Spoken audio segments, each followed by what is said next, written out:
এই social media আমাদের থেকে কি কি কেড়ে নিতেছে? আমাদের প্রথমত প্রধান যে জিনিসটা কেড়ে নিতেছে সেটা হইতেছে সময়।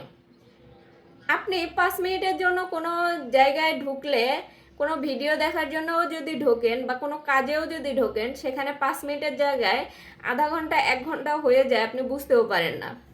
এই যে সময়টা চলে যায়, এই যে বুঝতে না পারা, এই জিনিসটা কিন্তু আপনি ইচ্ছাকৃতভাবে করেন না।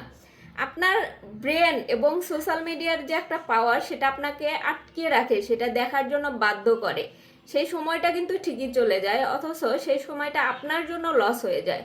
তাদের জন্য তো ঠিক আছে, তারা এটা থেকে ইনকাম করতেছে, কিন্তু আপনি কি করতেছেন?